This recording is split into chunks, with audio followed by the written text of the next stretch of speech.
नमस्कार दोस्तों, आप सभी का स्वागत है कृष्णा मोटिवेशन चैनल की इस सीरीज में जिसका नाम है भगवत गीता की सीख। और आज हम जानेंगे कि श्रीमद् भगवत गीता के छठे अध्याय से क्या सीखा जा सकता है।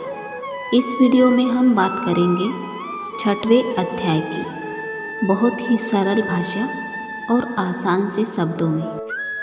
श्रीमद् भगवत गीता के 5वें अध्याय में हमने देखा कि भगवत प्राप्ति के लिए सर्वोत्तम मार्ग कौन सा है, अपने लक्ष्य को कैसे प्राप्त किया जाता है और किस तरह से हमारा शरीर हमको आलस में बांधने की कोशिश करता है। भगवत गीता के छठे अध्याय में हम जानेंगे कि एक योगी क्या होता है और योगी कैसे बनते हैं। अर्थात आज के युग के अनुसार बात करें तो योगी का मतलब वह इंसान होता है जो अपने जीवन में कुछ बड़ा करना चाहता है। इसके साथ साथ हम यह भी जानेंगे कि क्या होगा अगर आपने इस जीवन में बहुत मेहनत की लेकिन फिर भी आपकी मृत्यु होने से पहले आपका सपना पूरा नहीं हो पाया। तो चलिए विस्तार से जानते हैं श्रीमद् भगवत गीता के छठे अध्याय से मिलने वाली सीख और शिक्षाओं के बारे में। इस अध्याय में भगवान श्री कृष्ण कर्मयोग और कर्म संन्यास योग के तुलनात्मक मूल्यांकन को 5वें अध्याय से इस छठे अध्याय में भी जारी रखते हैं और साथ में बताते हैं कि एक जो साधक होता है, जो अभ्यास करता है, उसकी सही परिभाषा क्या है, उसका सही तरीका क्या है।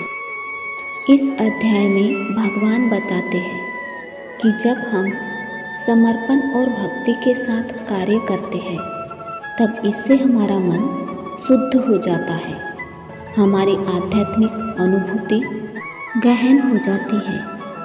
फिर जब मन शांत हो जाता है तब साधना व्यक्ति के उत्थान की मुख्य साधन बन जाती है। ध्यान द्वारा योगी मन को वश में करने का प्रयास करते हैं, क्योंकि अप्रशिक्षित मन हमारा पूरा शत्रु है और प्रशिक्षित मन हमारा प्रिय मित्र है। श्री कृष्ण अर्जुन को सावधान करते हैं कि सिर्फ कठोर तप में लीन रहने से कोई सफलता प्राप्त नहीं कर सकता और इसलिए मनुष्य को अपने खान पान, कार्यकलापों, आमोद प्रमोद और निद्रा को संतुलित रखना चाहिए।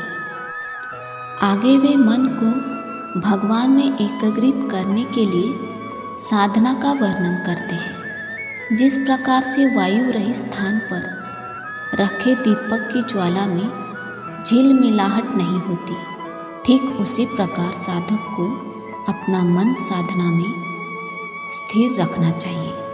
वास्तव में मन को वश में करना कठिन है, लेकिन अभ्यास और विरक्ति द्वारा उसे नियंत्रित किया जा सकता है। इसलिए मन जहाँ कहीं भी भटकने लगे तब हमें वहाँ से इसे वापस लाकर निरंतर भगवान में केंद्रित करना चाहिए। जब मन शुद्ध हो जाता है तब यह अलौकिकता में स्थिर हो जाता है।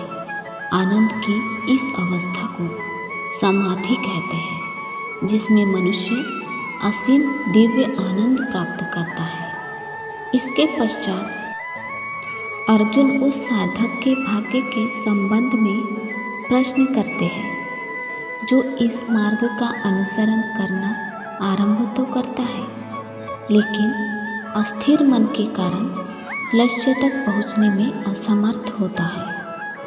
श्री कृष्ण उसे पुनः आश्वस्त करते हैं कि जो भगवत प्राप्ति के लिए प्रयास करता है, बुराई कभी उस पर हावी नहीं हो सकती। भगवान सदैव पुनर्जन्मों में सचित हमारे आध्यात्मिक गुणों का लेखा जोखा रखते हैं और अगले जन्म में उस ध्यान को पुनः जागृत करते हैं ताकि हमने अपनी यात्रा को जहाँ से छोड़ा था उसे वहीं से पुनः आगे जारी रख सके। अनेक पूर्व जन्मों से अर्जित पुण्य और गुणों के साथ योगी अपने वर्तमान जीवन में भगवान तक पहुँचने में समर्थ हो सकता है। इस अध्याय का समापन इस उद्घोषणा के साथ होता है कि योगी भगवान के साथ एकीकृत होने का प्रयास करता है, इसलिए वह तपस्वी, ध्यानी और कर्म कांडों का पालन करने वाले कर्मी से श्रेष्ठ होता है।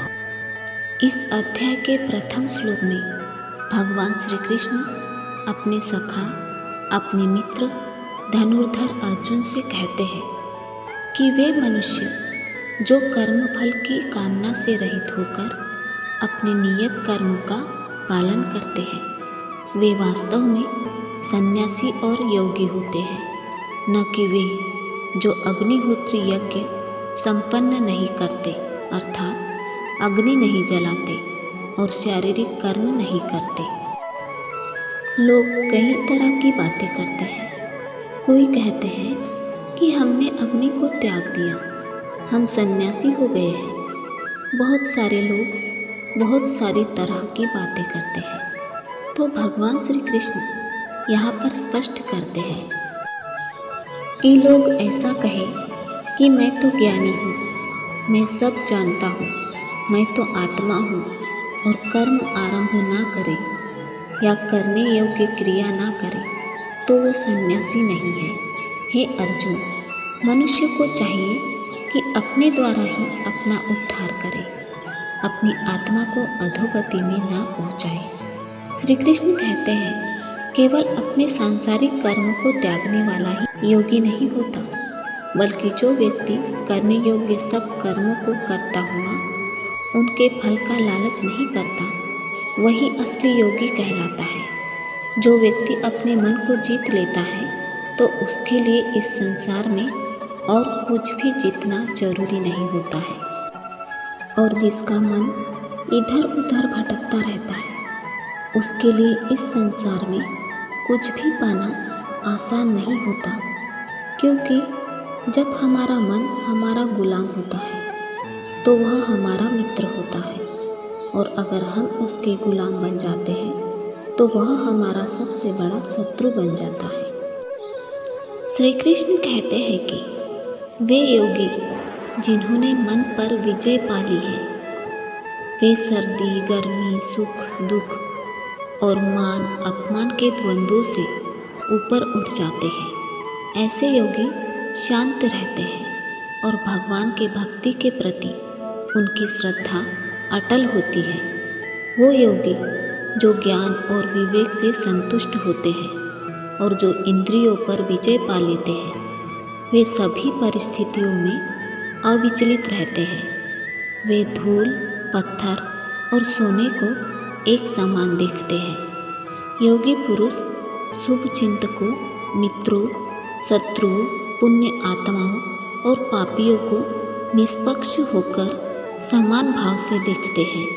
इस प्रकार जो योगी मित्र, सहयोगी, शत्रु को समदृष्टि से देखते हैं और शत्रुओं एवं सगे संबंधियों के प्रति तटस्थ रहते हैं तथा पुण्य आत्माओं और पापियों के बीच निष्पक्ष रहते हैं, वे मनुष्यों के मध्य विशिष्ट माने जाते हैं। अर्थात जो व्यक्ति संसार के किसी भी विचार, वासना या वस्तु से मोहित नहीं होता और जो मित्र, दुश्मन, महात्मा, पापी जीव जंतु आदि के प्रति समान दयाभाव रखता है, वही योगी की असली निशानी होती है।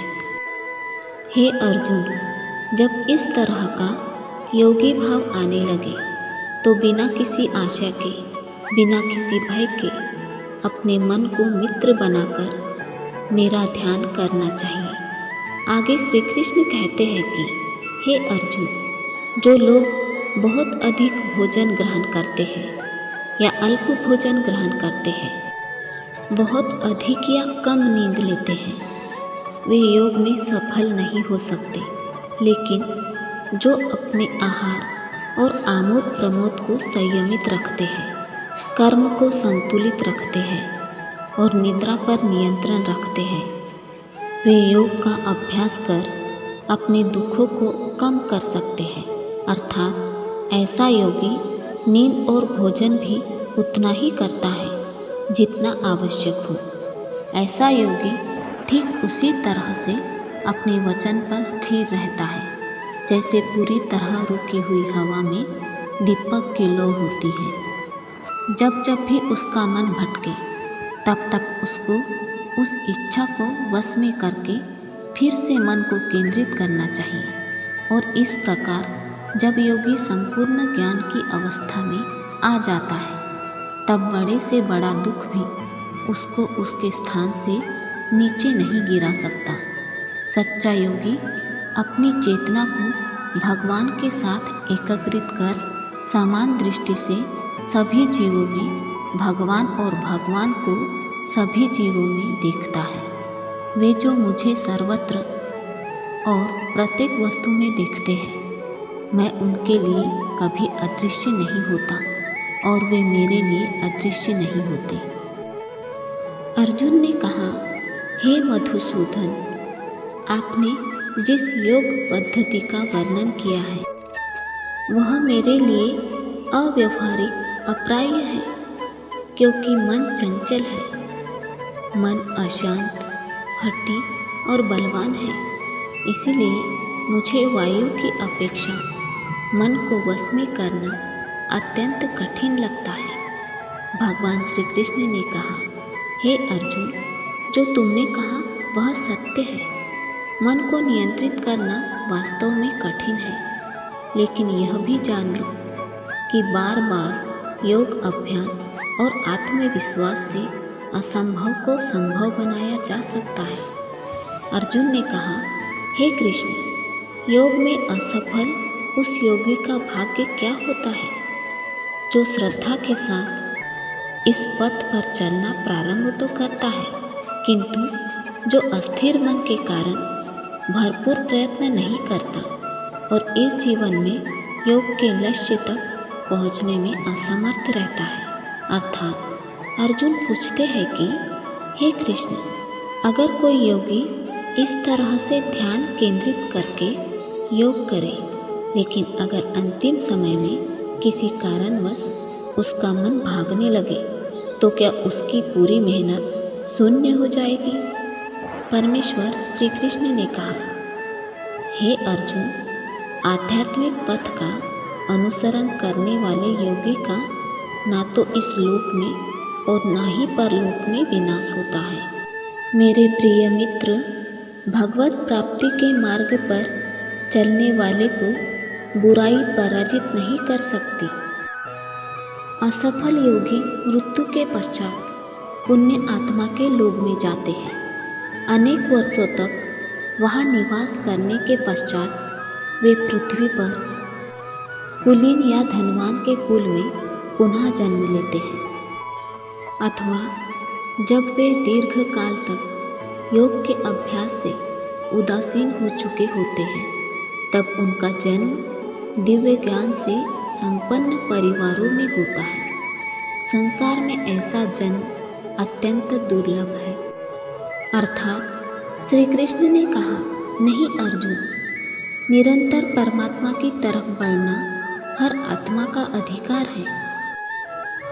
अगर किसी कारणवश वह योगी आत्मा योग की राह से विचलित हो भी जाता है तो भी उस योगी को पुण्य पुरुषों के लोक में कई वर्ष सुख और आनंद मिल जाता है और वहाँ पर वह ध्यान भ्रष्ट योगी भी सुखमय समय बिताकर फिर किसी पुण्य आत्मा के परिवार में जन्म लेता है और इस तरह से उस आत्मा की यात्रा वहीं से शुरू हो जाती है जहाँ पर उसने पिछले जन्म में समाप्त की थी और इस प्रकार से उसे एक नया रूप, नया जीवन परमात्मा से मिलन के प्रयत्न के लिए फिर से मिल जाता है।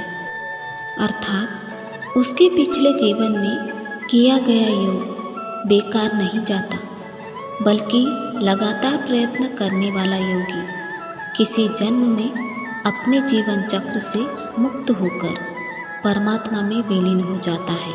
एक योगी तपस्वी से, ज्ञानी से और सकाम कर्मी से भी श्रेष्ठ होता है।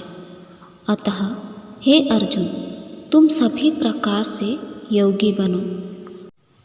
सभी योगियों में से जिनका मन सदैव मुझ में तल्लीन रहता है और जो अगाध श्रद्धा से मेरी भक्ति में लीन रहते हैं, उन्हें मैं सर्वश्रेष्ठ मानता हूँ।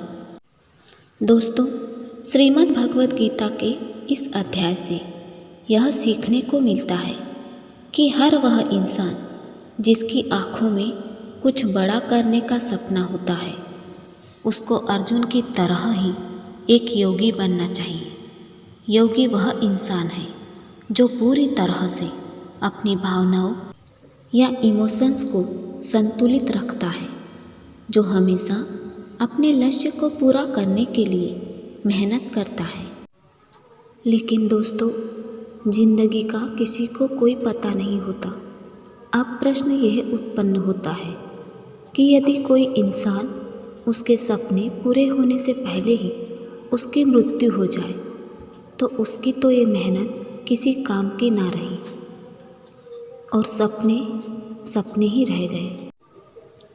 परंतु यहाँ पर एक बहुत ही महत्वपूर्ण बात भगवान श्री कृष्ण ने इस अध्याय में यह बताई है कि अगर आप मेहनत कर रहे हो और आपने बहुत अनुभव प्राप्त कर लिया है, बहुत नॉलेज हासिल कर ली है, लेकिन फिर भी आपको मंजिल नहीं मिली और किसी कारण की वजह से परमात्मा ना करे ऐसा हो, पर आपकी मृत्यु हो जाती है या अपने सपनों के लिए मेहनत करते करते बूढ़े होकर आप मर जाते हैं, तो इस परिस्थिति में चाहे आपको जीते जी फल मिले या ना मिले, लेकिन मरने के बाद में आपको स्वर्ग में अपने कर्मों के अनुसार पूरा सुख मिलेगा।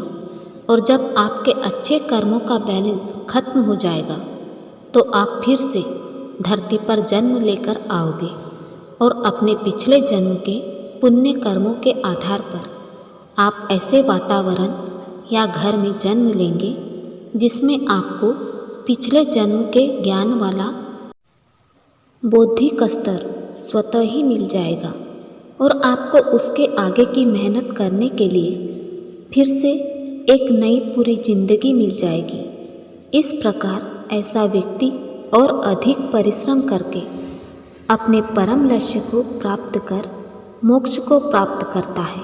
दोस्तों, हम आशा करते हैं कि आपने इस वीडियो से बहुत कुछ सीखा होगा। मिलते हैं जल्द ही श्रीमद् भगवद गीता के 7वें अध्याय की आसान और सरल व्याख्या के साथ। अपना ख्याल रखिएगा।